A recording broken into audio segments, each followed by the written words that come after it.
This is Giant Woman. What's the vulture gonna do with the goat? He's gonna eat the goat?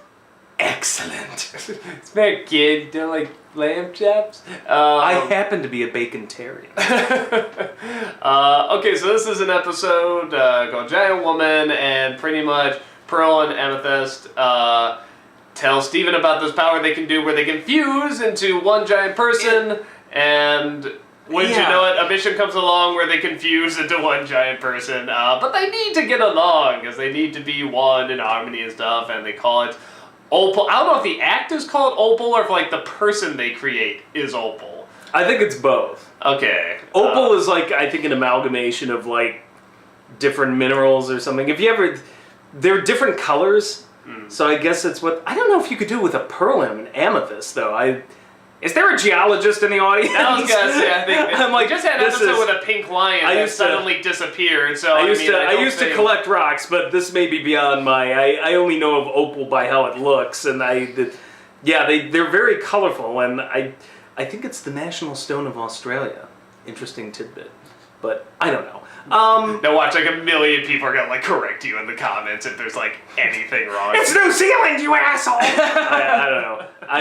That's all I know about opal, but I don't know if a pearl and an amethyst, but point being, apparently you blend and become opal, and in this case it's some freakish four-armed 60-foot-tall woman that has superpowers and is kind of badass. I thought was really awesome when she showed up. I mean, this shit got real there, let me tell you. I love whipping out whatever, like sort of the bow, the whip, and then turning into this bow and arrow thing that had like this super quadruper arrow that like went in the middle and exploded. Are these motherfucking vultures eating my motherfucking Stevens? It was really badass. Stevens. And actually, we need that. Even Stevens universe. There you go. Oh, I smell a hit. The ultimate crossover. The ultimate fusion. He sounds like Shia LaBeouf, so. Just do it! Optimus! So, yeah, it pretty much does the same thing too. It just yells at the real people doing the work just yells their names, that's it. I loved the background art with it had like a Chinese scroll thing going up into the mountains. Temple was really cool. The poor goat. My son! Leave Steven Jr. alone! That was a good joke, with eating the goat and then Steven getting eaten. Even the insides of that thing are kind of cool with the little diamonds on the organs and stuff like that. I like the way... I like that Amethyst style is all like some sort of weird hip-hop breakdancing thing, and Pearl is like ballet. Dancer, yeah. I love when Amethyst just grabs it and is like this loud smack, like, like it's so clumsy. I'm trying to think if there was anything else. So what's in it for the beetle? The beetle's in a bubble now, and I'm like it. And the lava beetle, I guess. Yeah, I kind of missed what the purpose of the mission was. It's like just find the beetle, but I guess that's like half the missions. It's like do this, but we don't really know why yet. We just know it's going to end up being disappeared into something or destroyed. We don't know. I mean, the fact that they don't like step on it or kill it or something, they make it disappear. Sounds like they're sending them somewhere, but I don't know where. But yeah, the idea I think of the fusion. And then I want to see all three of them fuse. No, I mean, I think this is actually and at the very end, it's like, hey, you can do it too, and like Steve's like, whoa, and I'm like, oh shit, if you could get all four of them, fuck, it'd be amazing. No, that's one of the real funs of this possibility is like be all over that. Yeah, no, you can do like. Anybody with this, I mean, you could do like, Steven and one of the women, or you could do like, incorporate the lion in there or something like that. You could have like some sort of hybrid. This would make a great game. I'd love to have a side scroll. Yeah. And they all four team, like in the old Simpsons Konami game where you could like get two of them to team up. Yeah.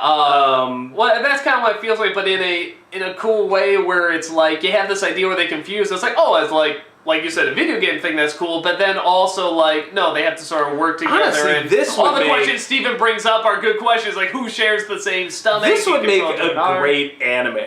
Like, you know how, like the funny thing about Powerpuff Girls, which I always felt that Powerpuff Girls owed something to kind of an anime thing. Oh, yeah. Oh, look at those eyes. For Yeah, God's like, I'm just like, okay, so it's kind of a very stylized anime, and then it's a hit here, and then in Japan, they did their own version of Powerpuff Girls, which then at some point I'm pretty sure made it back here, and I'm like, oh my god, this is like the circle of life. circle, yeah. Like, when full circle, and I'm like, man, if ever there was a show that I think was tailor-made to do something similar, I'm like, it's this, because the whole vibe of it, like with these defeating these creatures and gems inside, it reminds me of like almost like one of those magical schoolgirl shows, or like Madoka Magica, something like that. Like I feel like you could totally run with this in Japan. Well, the exception and of throw their own take on it.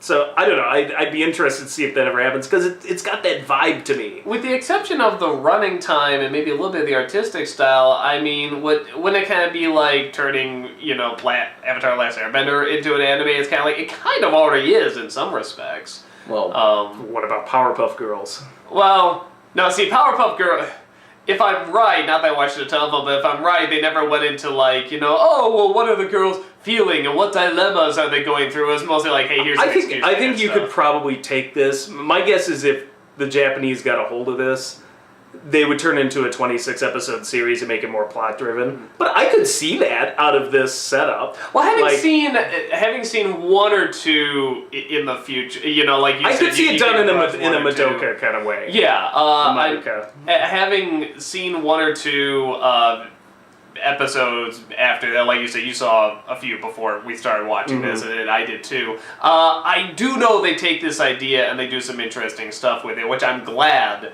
because this is a really, because it isn't just refusing and making a cool design, it's that these people legitimately have to work with each other.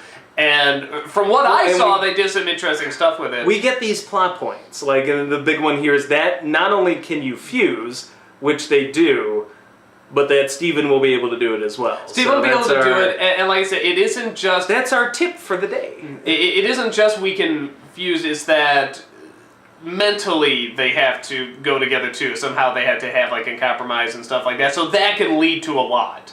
You can do a lot with that. And honestly, just from like...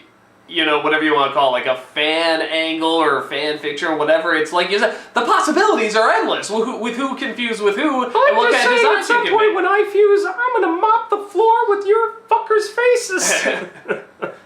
I mean, you could so easily just do like I'm gonna cut you.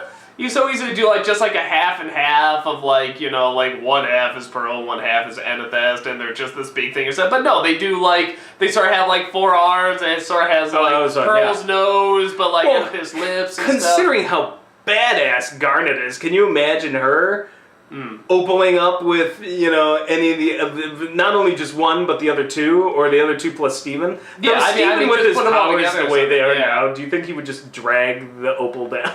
I don't know. Good point.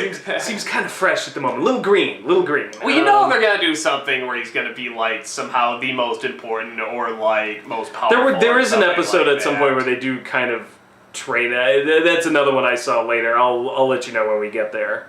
It could be the one I saw. I saw too. a couple episodes back to back. But yeah, no. Where they put him, there was like a sort of training program that they put him through. It was like a hologrammatic video game kind of.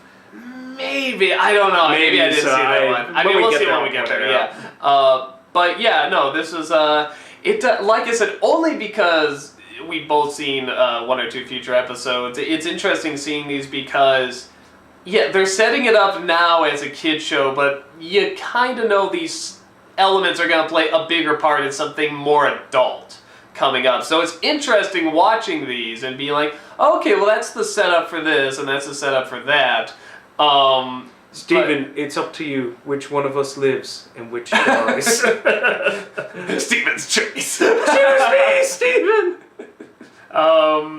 But yeah, it's one of those things where it's like, it's cool seeing it set up, but it's good for a kid show, but there is an impatient part of me that's like, man, I want to get to that stuff, man, because I know it's coming, I know it's coming. I'm just hypnotized, so I'm fine. I mean, it's not that it's bad or not enjoyable, it's that, man, I know good stuff's coming in.